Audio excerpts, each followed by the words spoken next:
এই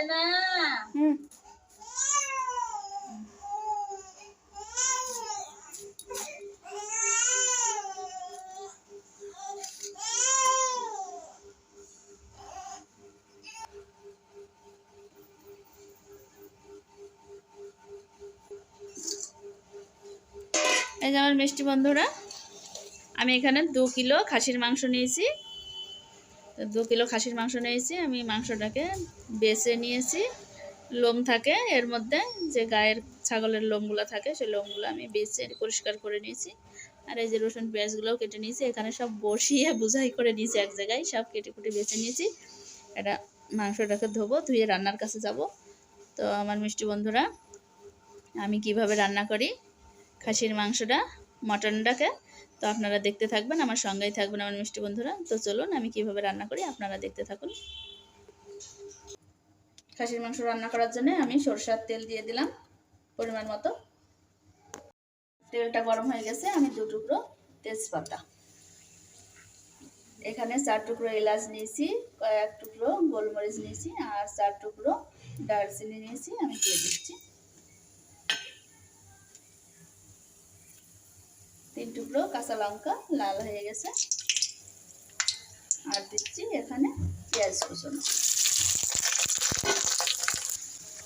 আমি মাংসে দেওয়ার জন্য আমি আলুটাকে আগেই ভেজে নিয়েছি। এবার দিয়ে দিচ্ছি আমি পরিমাণ মতো লবণ।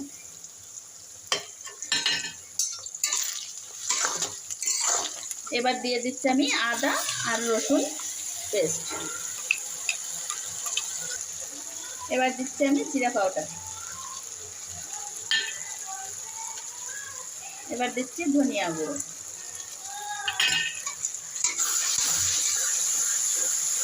এবার দিয়ে দিচ্ছি গুঁড়ো লঙ্কা।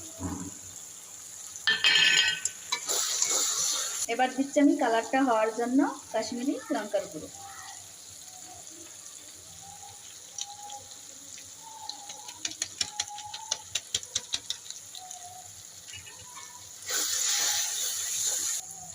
এবার দিয়ে দিচ্ছি আমি সবশেষে হলুদের গুঁড়ো।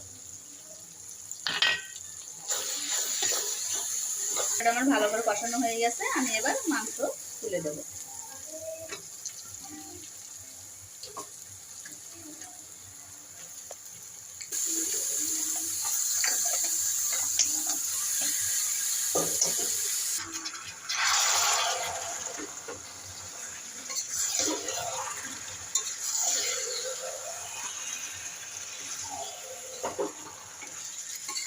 প্রথমে আমি মশলা দিয়ে কষিয়ে নেব মাংসটাকে, তারপরে আবারই জল দেব, গরম জল দিয়ে ভালো করে কষিয়ে নেব।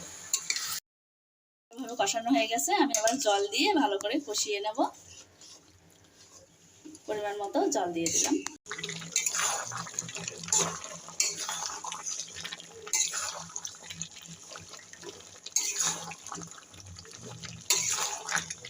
মাংসটা আমার ভালো করে কষানো হয়ে গেছে। আমি এবার গরম জল ঝোলের জন্য দিয়ে দিচ্ছি।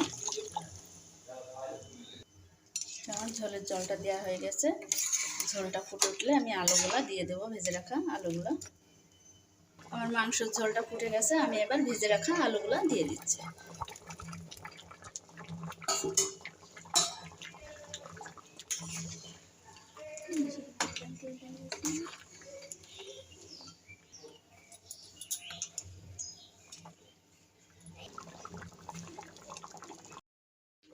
ঢাকা দিয়ে দেবো। ঢাকাটা তুলে নেব।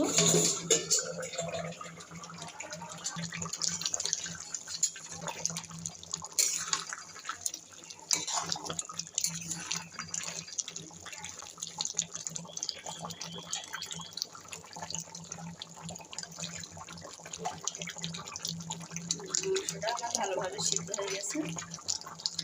ভালোভাবে সিদ্ধ হয়ে গেছে। মাংসটা রান্না হয়ে গেছে। মাংসটাই আমি একটু পাতলা ঝোল করেছি। আমার রান্না হয়ে গেছে। আমি এবার নামিয়ে নেব। মাংসটা আমি নামিয়ে নিয়েছি আমার মিষ্টি বন্ধুরা। আমি কড়ার ভিতরে রেখেছি। মানুষজন আসবে, যাতে আসতে দেরি হয় তাহলে গরম করতে হবে, সেই হিসাবে আমি কড়ার মধ্যে রেখে দিয়েছি।